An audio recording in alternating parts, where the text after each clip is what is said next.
Assalamualaikum warahmatullahi wabarakatuh. Alhamdulillahi rabbil alamin. Wassalatu wassalamu ala rasulil amin. Wa ala alihi wa sahbihi ajma'in. Subhanaka la ilma lana illa ma 'allamtana. Innaka antal alimul hakima. Wa la hawla wa la quwwata illa billahil aliyil azim. Amma ba'd. Alhamdulillah, bersyukur kita kepada Allah Subhanahu wa taala kerana masih lagi kita diberi peluang oleh Allah. Pada kali ini kita bertemu dalam Usrah. Walaupun dalam secara rakaman ini, mudah-mudahan juga kita berada dalam rahmat dan kasih sayang Allah. Usrah kita pada kali ini diberkati oleh Allah Subhanahu wa taala dan sentiasa kita rasa happy dan gembira untuk kita mengikuti usrah, siri-siri usrah di seriti ini, insya-Allah. Jadi ahli usrah yang Ustaz kasih sekalian, pada kali ini kita nak kongsi satu tajuk berkait dalam usrah kita pada kali ini ialah berkaitan dengan ibadah. Berkaitan dengan apa? Berkaitan dengan ibadah. Okey. Kita biasalah dengar dah tentang ibadah ni boleh faham dah, boleh faham. Sebut ibadah ni, Ustaz, ibadah ni kami faham dah. Mayang lah Ustaz. Apa lagi, tapi insya-Allah pada kali ni kita sama-sama kongsikan, kita ingat balik apa yang dimaksudkan dengan ibadah. Pengertian ibadah merupakan pengabdian diri kita kepada Allah Subhanahu wa taala, sama ada perkataan ataupun perbuatan yang bertepatan dengan syariat Allah Subhanahu wa taala. Apa yang dimaksudkan dengan ibadah itu ialah pengabdian diri kita kepada Allah Subhanahu wa taala, sama ada dengan perkataan kita dan juga perbuatan kita, mestilah bertepatan dengan syariat, perintahnya Allah Subhanahu wa taala.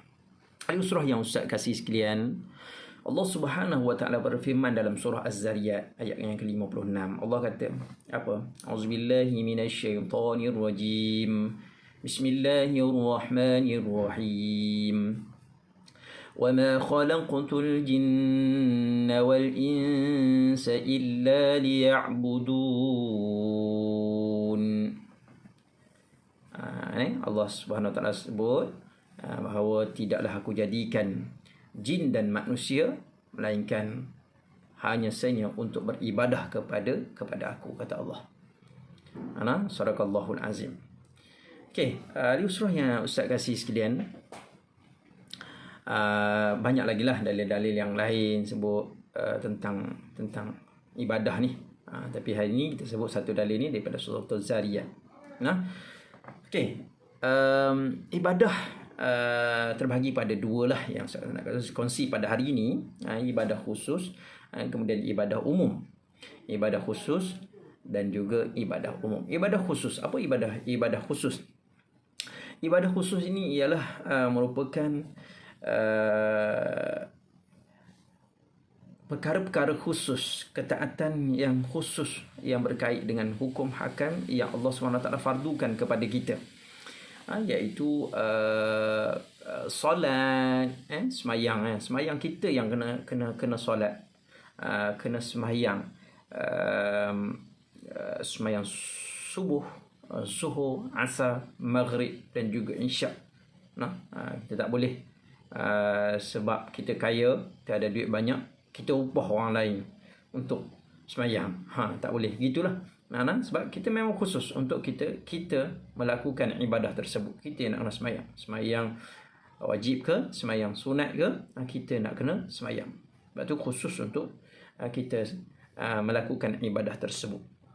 Sahabat ahli usrah yang Ustaz kasih sekalian, antara lain lagi syahadah, lafaz syahadah yang kita biasa dengar lah, lagu Raihan, asyhadu an la ilaha illallah wa asyhadu anna muhammadar rasulullah, kan?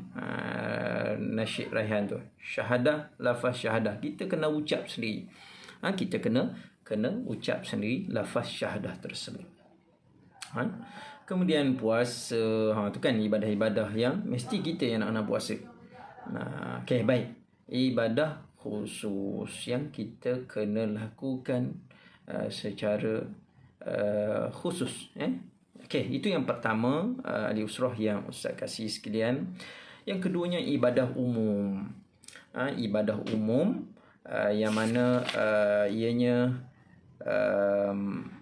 merupakan ibadah yang kegiatan ataupun amalan yang kita buat yang berkait dengan umum, seperti kita tolong menolong, kan. Allah kata dalam firman-Nya, wa ta'awanu 'alal birri wat taqwa, iaitu kamu bertolong-tolonglah kamu dalam hal kebaikan, kan kita buat tolong orang lain. Kalau tak tolong pun mungkin barangkali tidak menjadi masalah juga, kan. Tapi sebab kita ni suka ataupun kita apa yang Allah SWT sarankan supaya kita ni tolong menolong, maka kita suka bantu membantu, kan. Kita tolong orang awam dan sebagainya, orang susah dan sebagainya, orang yang dalam keadaan yang perlukan bantuan. Sebagai contoh kita lah, kalau ada yang terlibat dengan unit amal dan sebagainya, ni orang-orang yang ringan tulang, orang panggil ringan tulang, dia suka tolong orang lain, kerja-kerja kebajikan dan sebagainya. So mana kata dia memberi pengorbanan, tolong menolong. Jadi ataupun dalam keluarga umpamanya, kita juga membantu keluarga, kan. Tolong ibu bapa waktu cuti, waktu kita lapang ke, waktu kita rasa kita, sebab kita nak melakukan ibadah kepada Allah Subhanahu Wa Taala.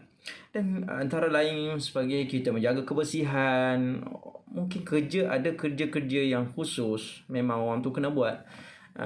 Tugasan, jadual tugas sudah ada, jadual kelas dan sebagainya, akan tetapi kita ni suka tolong, bantu dan sebagainya, maka itu juga merupakan ibadah umum yang kita boleh lakukan, seperti melakukan pembersihan, menyapu sampah dan sebagainya.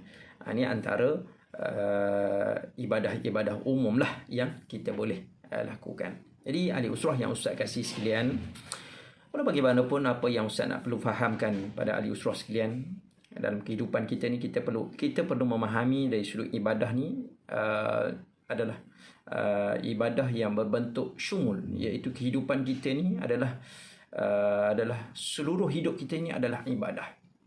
Iaitu bermula daripada kita bangun daripada tidur, bermula daripada kita tidur, kemudian kita bangun tidur, kemudian kita keseluruhan hidup kita. Jadi mana kata kalau kita tidur, ada orang tidur saja je, tapi kalau dia tidur, dia baca doa, dia niat tidur tu ibadah, maka dia akan jadi ibadah. Kemudian dia bangun daripada tidur, dia pakai baju, dia bangun daripada tidur, dia bersihkan badannya dan sebagainya, dan dia niat itu adalah kerana Allah Subhanahu Wa Taala, maka dia akan jadi ibadah. Kemudian dia pergi bekerja, pekerjaan dia juga merupakan ibadah. Dan juga dia mungkin ada orang-orang yang terlibat dengan politik dan sebagainya. Kita perlu memahami bahawa politik juga merupakan ibadah kepada Allah Subhanahu Wa Taala. Kita buat kerja-kerja, orang-orang yang terlibat dengan politik, iaitu bersungguh-sungguh mereka untuk menegakkan syariat Allah Subhanahu Wa Taala, maka mereka mendapat pahala ibadah. Jadi mana kata kehidupan kita bukan hanya sekadar kita kata ibadah tadi berkaitan dengan sembahyang, solat sahaja semata-mata, akan tetapi ibadah ni berbentuk syumul, keseluruhan iaitu dari sudut hal berkait dengan urusan diri kita, keluarga kita, dan juga berkait dengan apa lagi ahli usrah sekalian, berkait dengan negara. Seluruhnya adalah ibadah kepada Allah Subhanahu Wa Taala. Jadi insya-Allah lah, saya harap semua dapat memahaminya dengan baik, supaya kita tahu bahawa ilmu yang kita kongsi pada hari ini kita dapat amalkan dan kita dapat memahaminya, kita menjadi orang yang faham bahawa seluruh kehidupan kita adalah merupakan ibadah, insya-Allah. Ustaz rasa cukup sekadar itu saja pada kali ini, surah pada kali ini, dan insya-Allah kita bertemu di lain masa, insya-Allah. Panjang umur, kelampangan masa, insya-Allah. Assalamualaikum warahmatullahi wabarakatuh.